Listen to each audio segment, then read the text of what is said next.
Hello friends, welcome to a new video.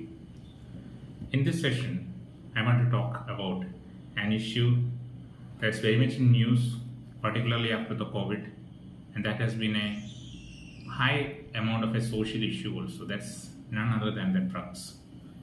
Earlier, if you look into India, drugs was an issue, but particularly in certain border states. For example, if you look into states like Nagaland, Mizoram, Manipur, or Tripura, or if you look into areas like Punjab, the drugs were a serious issue. In Punjab, there were movies like that of Udta Punjab that was particularly focused on the drugs issue. And if you look into the northeast, especially if you go to Mizoram, you can see every now and then there is more and more billboards on the drugs, the issues related to AIDS. The AIDS pandemic is mostly spread through the drug users in a way sharing the common needles, so it can somehow result in the hastening of this sexually transmitted diseases also. So the problem is like now why there has been a huge spurt of cases, particularly if you see places like Kerala, Karnataka, Tamil Nadu, even in southern states, hitherto were not much affected by drugs earlier. Why has this happened? What can be the countermeasures, and why the government, especially the India, needs a kind of a second opium war? That's what I wanted to talk about. So basically the thing is like the drugs issue were in these border states earlier because first of all, this area, people through many, like in Punjab, if you see, the people are naturally wealthy. In the northeast, the population is less, but at the same time, the government is pumping huge amount of money, so the tribals are naturally well off. So, and at the same time, if you see, the money coming in from this from the central government as well as the areas closer to these international borders are naturally known for drug related activities.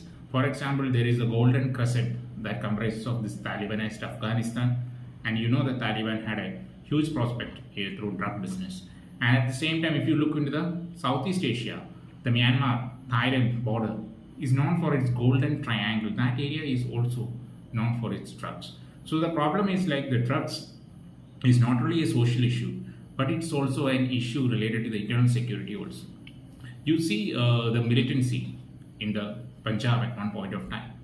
The drugs had an issue because the militants, they do get money from the drug business. For example, look at the number of militant groups that are spotted all throughout the northeast, and they're earning money through the drugs, and they're investing this money in black markets to buy weapons. So the drugs is not just a social issue, it's also an issue related to the internal security as well. Now, what I wanted to tell you is like why this issue has particularly multiplied manyfold post-COVID period. Because during the lockdown, what happened is like youth were literally inactive. And you know that what happens when youth becomes inactive. They get frustrated because they need some activities to free off from the boredom, and they need a kind of a rush of adrenaline.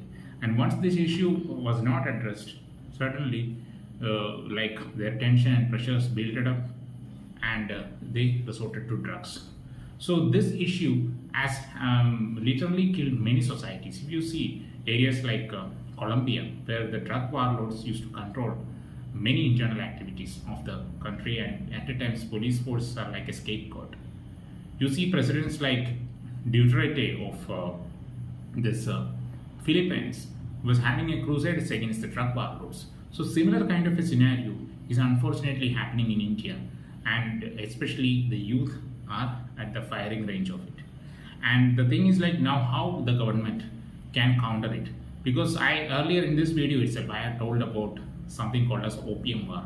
Because in the mid 19th century, if you see the China and the Imperial Britain literally fought a war, and the war was called as Opium War because see basically opium was like exported to China because it was a part of the traditional Chinese medicine.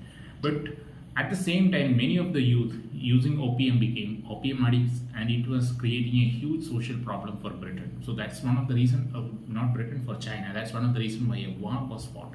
So you understand how much a society can be destroyed by the drugs. Drugs in the same, I'm not talking about mere opium and all, talking about heroin or MDMA kind of very high element party drugs, which can have a long lasting impact on the physical, mental and emotional well-being of the society. So that's the reason why many a times many governments, although at times they legalize drugs, kind of recreational drugs, they are highly against these kind of high-end party drugs, because it's actually focusing the lifeline of the country, that's the youth. So the question is now how to counter it. See, you have to understand the fact that once there is demand, supply will come. If one person will not supply, someone else will. So in this kind of a surrounding, how we should actually train the youngsters? They train the youngsters in a way. Why? First of all, you have to understand why they tend to go into the drugs. First and foremost, when a stress comes, a strain comes, they needed that venting mechanism. So for that, what the government can do, put emphasis on sports, put emphasis on like things like yoga. Why I would say yoga is because whenever the stress comes at one point of time, how do we release the stress? Because by regularizing your breathing through cardio, and the cardio exercises can be through athletics, through sports, or even through things like yoga. And why a ministry like Ayush, which needs to focus more on this, is because this in the long run is very well a social evil. Not a social evil, it has literally trying to arm twist the society in such a way. That's the reason why even the Kerala government and many other governments are all bringing in film stars and all what like awareness against drugs, awareness against drugs. You just imagine at 10 or 10 years or 15 years, 20 years before, this was not an issue when it comes to the kids. Now the parents or the older generation are literally scared about the youth, and they feel that my child, him or her, might fall into the trap of drugs. So what I wish to point out is just this, right?